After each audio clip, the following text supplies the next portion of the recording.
ገብተሽ አምጥተሽ በቃ ይሄን ንብረት አይታለ ይሄን እንደዚህ ነው ያሰባበርከው እኔም ያንተ ፓስፖርት እንደሱ ነው አንቺ ምን ያስሉ ያምሻል እንዴ አዎ ያምኛል እዚህ ያለ ፓስፖርት የለም ያለጋችሁ ሳንተሽ አላሉ መቼስ ኬክ ይዤና ወይ መንገድ እዛ ሰርፕራይዝ ያደርኳት ምናምን አቅፌ ምናምን እንዳካንተሽ አላሉ እኔ ያመመኝ ነው ሌላ ነገር ውስጥ ወይኔ አሰላሙ አለይኩም ወራህመቱላሂ ወበረካቱሁ። ወንጀል የተከበራችሁ ቻናል ቤተሰቦች እንዴት ናችሁ? ደህና ናችሁ ወይ? እኔ ያለሁ አልሐምዱሊላህ። እንዴት ነበር ሁሉ ሰላም? የረመዳን ጾም እንዴት ይዟችኋል? እንዲሁም ክርስቲያን ወገኖች እንዴት ናችሁ? እናንተም ጾም ላይ ናችሁ?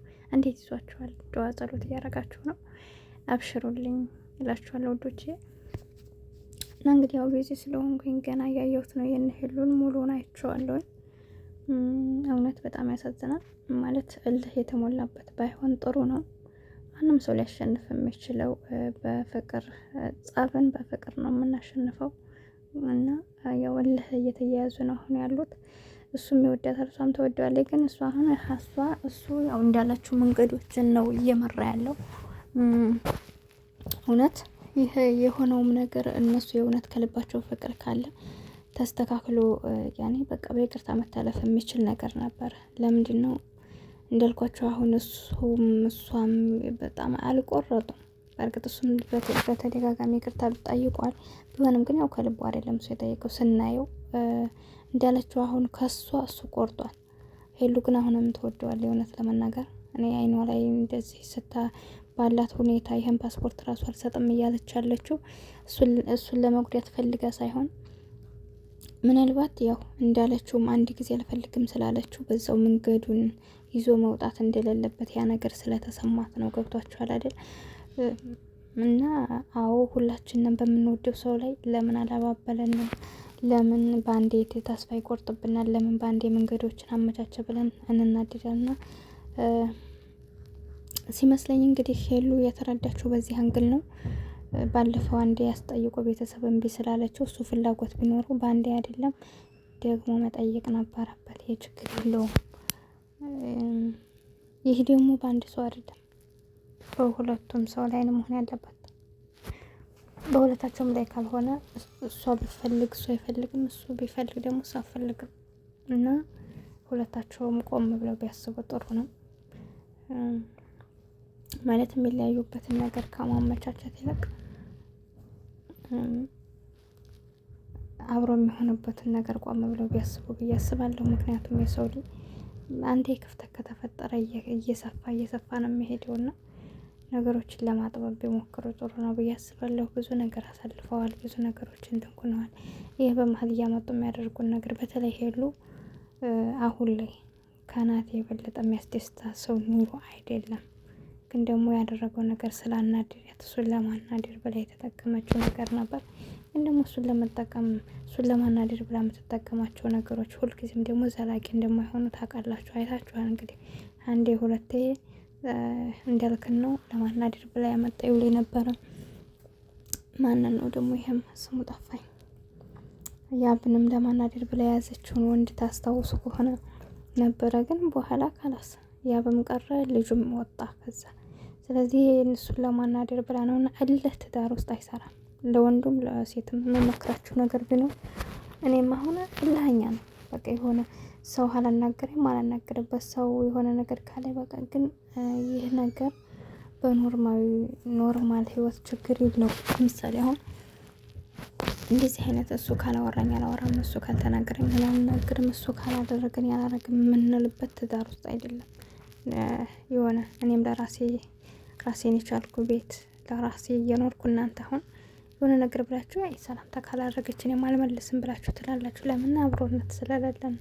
ትዳር ማለት ደግሞ አብራችሁ ግዴታ አብራችሁ ተመካክራችሁ የምትፈቱት ነገር መኖር አለበት። በእልህ የሚሆን ከሆነ በቃ እየጠላችሁት ያንን ሰው በቃ ድርጊቱ እያስጠላችሁ ነው የሚሄደውና የብዙዎቻችን ትዳር ደግሞ የሚበላሸው እልህ በመያዝ ነውና ለልቦና ይስጥና። እኔ ራሱ ይሄ ጸባይ ያለብኝ የሚገርማችሁ ነገር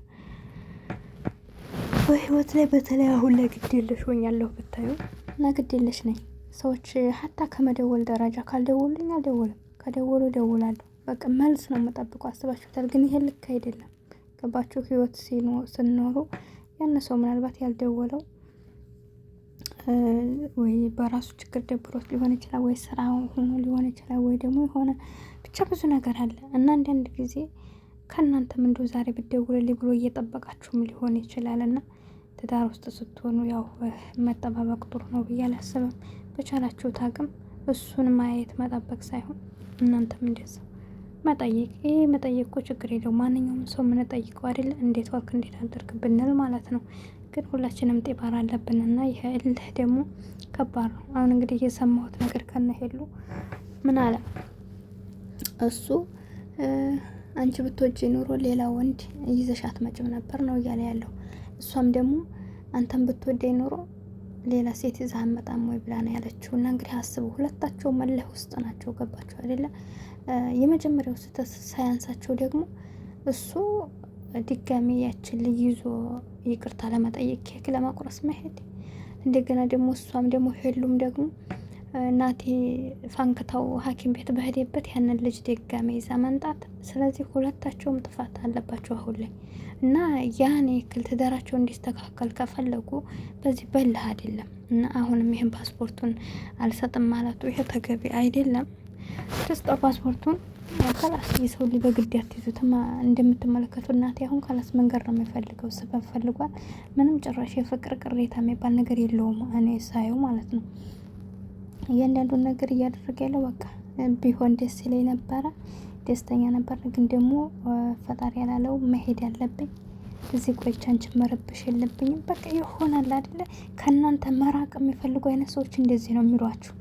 በደህናቸው ጊዜ እኮ 10 ጊዜ ቢደውሉ 10 ጊዜ ከቤታችሁ ቢመጡ 10 ጊዜ ቢጨቃጭቋችሁ በቃ ሰላም የሚሰጧችሁ መስሎ ይታያቸዋል። ነገር ግን ከእናንተ መራቅ ከፈለጉ እንዲያረብሽሽ ብዬ ነው እንደዚህ ብዬ ነው በቃ እንደነዚህ አይነት ቃላት የሚናገር ሰው በቃ እናንተ ጋር መኖር ያልፈለገ ሰው ማለት ነው። እና የኔ በሚለው ሰው ሊረብሽ አይችልም። ገባችሁ?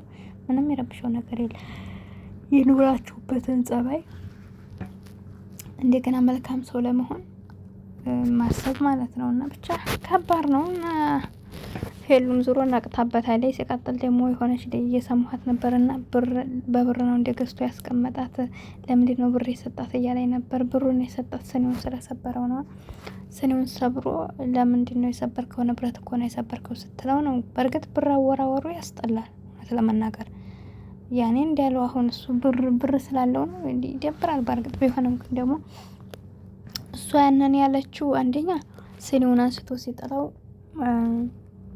ቢመታት ተፈናጥሮ፣ ሁለተኛ ደግሞ ንቀት ነው። እንደዚህ አይነት ነገሮች ጥሩ አይደሉም። በነገራችን ሁላችንም ስንናደድ እኛም እኮ እናረጋል። በእርግጥ አትፍረድ ነው እና ስሜትን ለመቆጣጠር ይገባል። አሁን ይሄ ነገር እንግዲህ ተሰብሮ ወርቋል። አሁን እንደዛ እያሉ እየተጨቃጨቁ ራሱ አይታችኋቸዋል። ወዲያ ወዲህ ሲሉ ነበር። እንግዲህ የራሳቸው በጣሉት ነገር ግዛዝ ነው አይደለም እንደ ጠርሙስ ነው አሁን ያን የስኒው። ስለዚህ ቅው ሲል ሰምቻለሁ እና ስለዚህ ያን አሁን